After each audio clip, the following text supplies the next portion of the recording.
Hi, my name is Mustafa Musa, and today I'll be walking you through a paper from Unisys Security 2024 called the Binary Level Threat Sanitizer, or Why Sanitizing on the Binary Level is Hard. And it comes out of the CISPA Helmholtz Center for Information Security in Germany. So let's set the stage. Why do we test software? And how do you find bugs in software? You have a few options. You could read the code carefully, you could run the program and see what happens, or you could throw a million random inputs at it and hope it breaks. That's called fuzzing. And it's become one of the most popular and effective bug finding techniques. And that's essentially what we're doing in this class. But here's the catch. Fuzzing on its own can only find bugs that cause crashes. A crash is easy to detect. It's just a program dies suddenly. But many serious bugs don't cause crashes. Things like data races, uninitialized memory, or undefined behavior can silently corrupt your programs in ways that are very hard to catch. So researchers pair fuzzing with something called sanitizers. They're tools that inject runtime checks into your programs to detect these subtle bugs. Think of sanitizers as security cameras of software testing. They watch everything and flag anything suspicious. So, can we bring sanitizers to the binary level? Oftentimes, you might not know the source code of the software you're testing. If you want to fuzz or sanitize software without the source code, you're forced into something called binary only testing. And almost all sanitizers, the ones that are built into like Clang or GCC, work by injecting instrumentation at compile time. So they need the source code. If there's no source, there's no sanitizer. And without sanitizers, binary fuzzing is simply just flying blind. You can only detect crashes. Subtle bugs like data races will not get detected. And the paper directly attacks this problem. So the author asks, can we bring sanitizers to the binary level? And more specifically, how feasible is it to do so?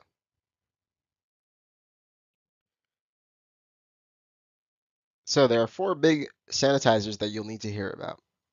First is ASAN. It's address sanitizer. It detects memory safety bugs such as buffer overflows, use after freeze, and etc. Then there's MSAN, which is memory sanitizer, and that detects reads of uninitialized memory or your program like silently reading garbage and it just doesn't know. And next is UBSAN, which is undefined behavior sanitizer. It detects things like um, things that C or C++ say are undefined behavior, like signed integer overflow, bad casts, and several other undefined behavior. And TSAN, thread sanitizer. It detects data races. So when two threads access the same memory at the same time, and one of them is writing without proper synchronization, and all four work by having the compiler check code throughout the program during its compilation, and that's why you need the source code. By the time you have the binary, all the high-level context the sanitizer needs is gone. So what exactly is lost when you compile source code to binary? And the author breaks this down. There are two fundamental barriers to building binary sanitizers. Barrier one, an information loss. When a compiler translates your C source code into machine code, it throws away a ton of information. Type information is gone, so the binary doesn't know if something is signed or unsigned integer. Memory ordering for atomic operations is gone. The concept of undefined behavior in itself doesn't even exist on the machine code level because the CPU just executes instructions. It has no way of telling whether something was defined or undefined. And debug symbols might still be there, but they're often stripped in production binaries. Variable names, struct layouts, function signatures, they're all gone. Um, and the second barrier would be conceptual differences. The way a compiler's intermediate representation models A program is fundamentally different from assembly. In a compiler's intermediate representation, you can have infinite numbers of virtual registers. In x86-64, we might have 16 general purpose registers, and most intermediate representations typically use SSA, which is static single assignment form, where every variable is written exactly once. Um, assembly has no such property. And x86-64 is a CISC architecture. Um, there are literally thousands of instruction variants. A sanitizer at the binary level has to handle all of them. And that's an engineering challenge that is simply too brutal.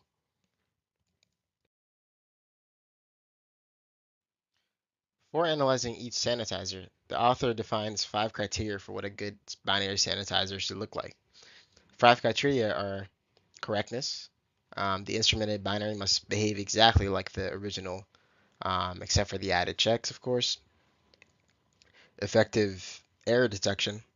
It should catch the same bugs as the source code based version, with minimal false positives and false negatives. Next is performance. Overhead should be manageable. 100 times slowdown makes a tool completely useless in practice. Um, Next is compatibility. It should work with existing tooling like fuzzing pipelines and ideally interoperate with the source-based version for hybrid use cases. And lastly, scalability. It should work on large real-world binaries, including strip binaries, binaries with C, exception handling, and so on and so forth. So, which sanitizers are feasible to port? ASAN already has a binary port, and it's called retrowrite. It works, but it only supports position-independent code, Linux binaries with no C++ exception handling. It also can't sanitize things like global variables or individual stack objects because that info is gone. But it's a proof of concept that ASAN style binary sanitization is achievable, but just imperfect. For UBSAN, the authors are quite blunt. A binary port of UBSAN is likely infeasible. UBSAN's entire job is to detect undefined behavior. But undefined behavior is a source code level concept. It's just a concept. At the binary level, there is no undefined behavior. The CPU just does what the CPU is told to do. Out of the 28 UBSAN checks, the author finds only 10 that can even be partially recreated on binaries, and those mostly involve integer overflow. The rest require type information or compiler knowledge that just simply isn't there. For MSAN, it's technically possible, but extremely challenging. MSAN tracks whether every byte in memory has been initialized using what's called shadow memory, and that's a parallel shadow of the entire memory space. The problem is that at the binary level, you also have to track things like the register state because registers can hold uninitialized values too. Tracking shadow state across all x86-64 registers for all thousands of instruction variants would require enormous engineering effort and would almost certainly break compatibility with the source code MSAN. For TSAN, uh, the authors included a binary port of TSAN that is challenging but feasible.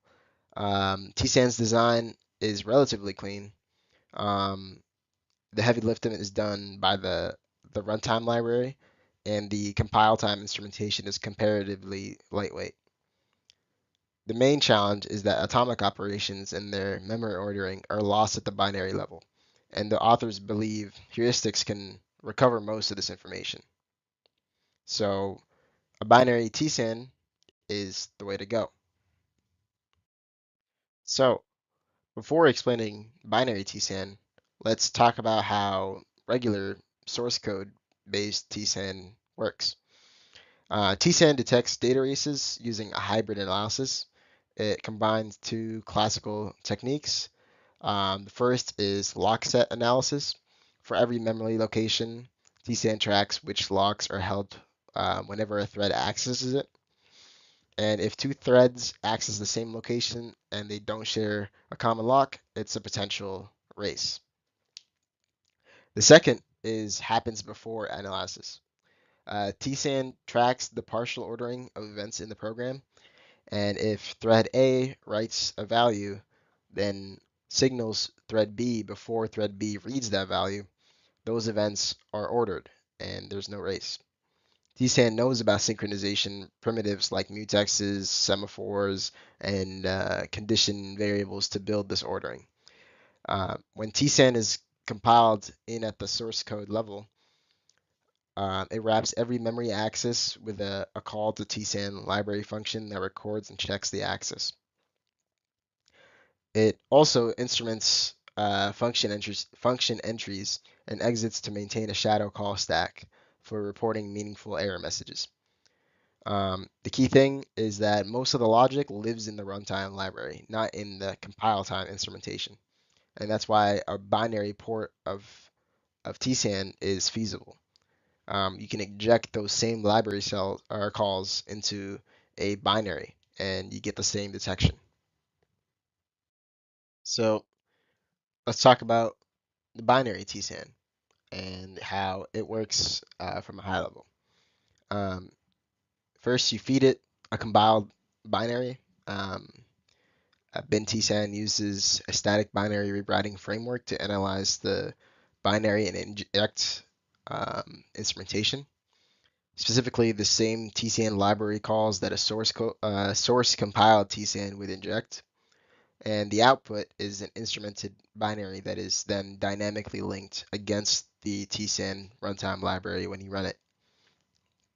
And the authors chose a framework called Zypper as their foundation. After evaluating 6 different frameworks, Zypper works on arbitrary x86, 64 Linux ELF binaries, including non-PIC binaries, and it supports C++ exception handling. Um, in it's important for real-world targets. It does use some heuristics during rewriting, which can occasionally cause issues, but it came closest to meeting all the requirements. And one of Bin TSAN's core design principles is maximum reuse of the TSAN runtime library.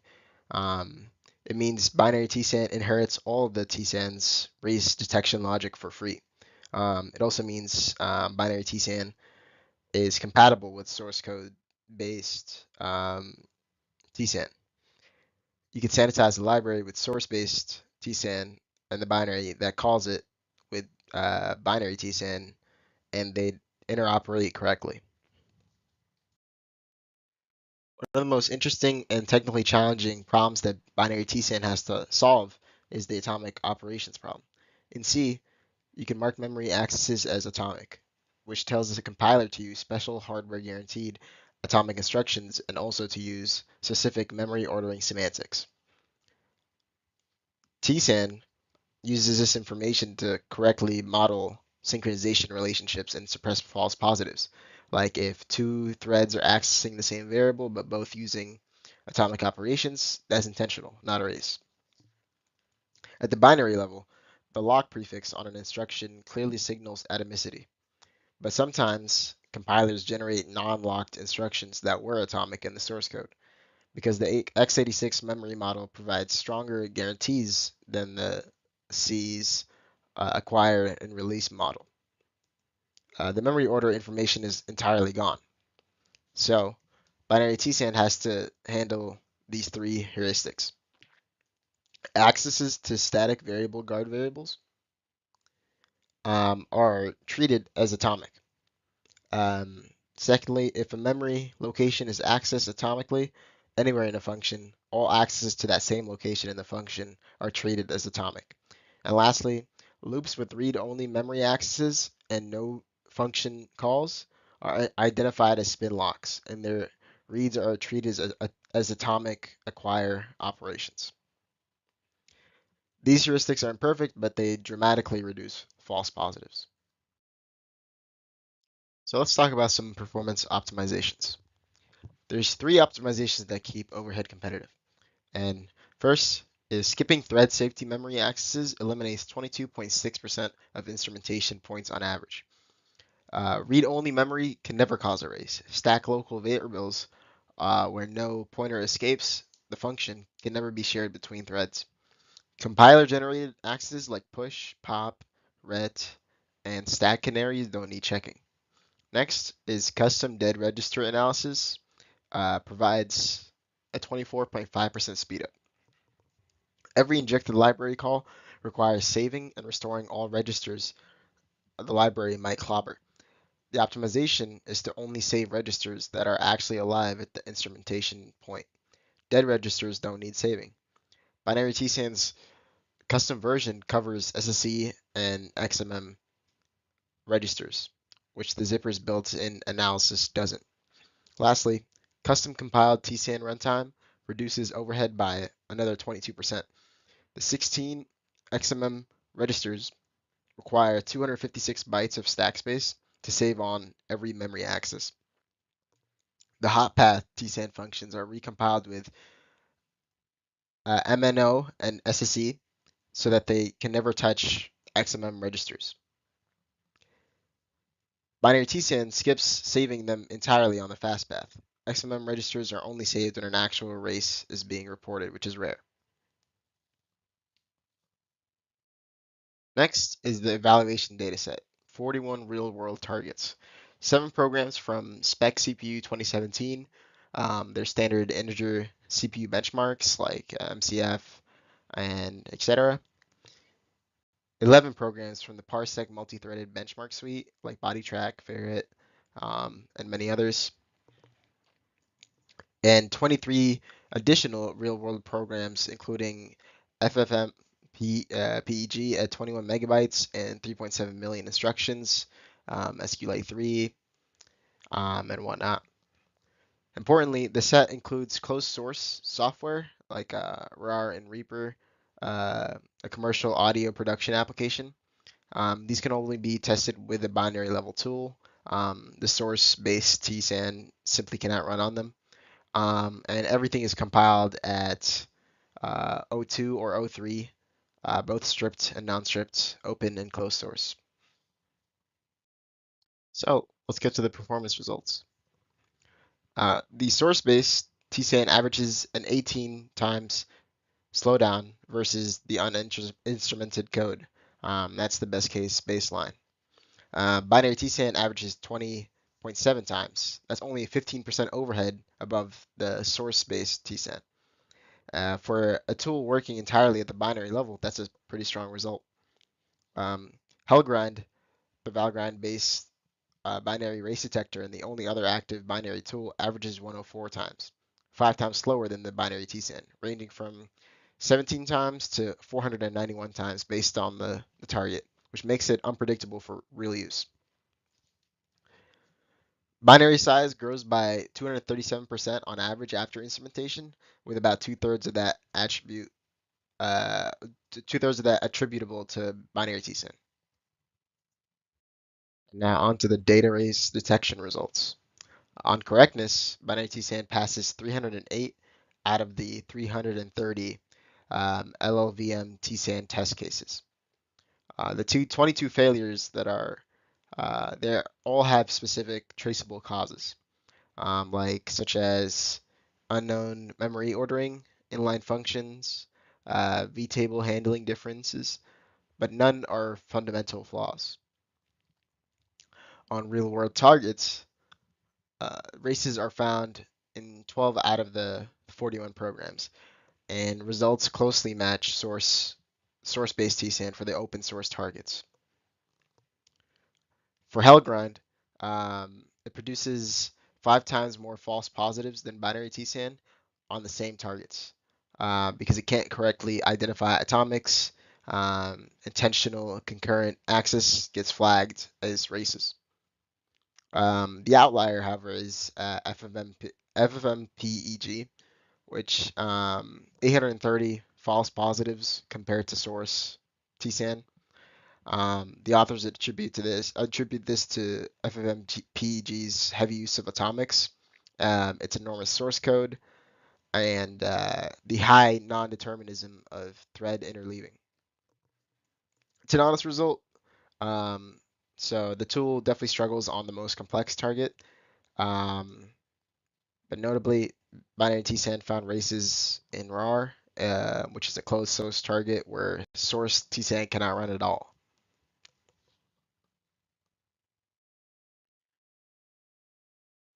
However, with all that said, there are still limitations, and the paper is pretty honest about it. Um, it inherited from tsand things like it's only Linux and user space only. There's no Windows, no kernel. Um, it inherited from Zipper that it's obfuscated or DRM protected binaries may fail to rewrite, and that makes it so pre C++11 legacy exception handling isn't supported. Um, Something that's specific to binary tsand is no 512-bit AVX support, which is rare in practice, but um, GIT compiled code isn't instrumented. Any code generated at runtime is invisible to binary tsand, and transactional memory produces false positives. Um, the dead register analysis assumes the system 5 ABI, um, though this can be disabled if needed. So let's bring this back to the 5 criteria we talked about earlier. For correctness, it passes the C test suite and Linux core utils. And the 2 failures are known external bugs, so it's not on binary tsands. For error detection, 308 out of the 330 tsand test cases pass, and results match source based tsand on most real world targets. For performance, 15% overhead above source tsand, which is 5 times better than the only alternative binary tool. And for compatibility, binary and source tsand instrumentation can be mixed in the same program, and that integrates with AFL++ and ZAFL for fuzzing workflows. For scalability, however, it works on 41 diverse targets, including closed source, but it struggles with obfuscation and JIT, which are inherent limitations of static binary rewriting. So 4 of the 5 criteria are fully met, and the 5th is met mostly with known exceptions. So not bad. So in conclusion, we have a few key takeaways. UBSAN on binaries is likely impossible. Undefined behavior is a source level concept, and that just does not exist at the machine level. So it's almost impossible to tackle that challenge. MSAN on binaries is very challenging. Tracking register shadow state across all CISC instructions is impractical without breaking compatibility. Um, and as we saw, tsand on binaries is extremely feasible because lightweight instrumentation plus a heavy runtime library maps well onto what's available at the binary level. And in fact, binary tsand achieves a 15% overhead versus the source-based tsand, which makes it a practical tool to use and not just some research prototype or concept. Future binary sanitizers for UBSAN and MSAN-like bugs will probably need to abandon compatibility altogether with their source counterparts and build detection runtimes designed from the ground up around binary level information. So thank you for watching. I hope you enjoyed.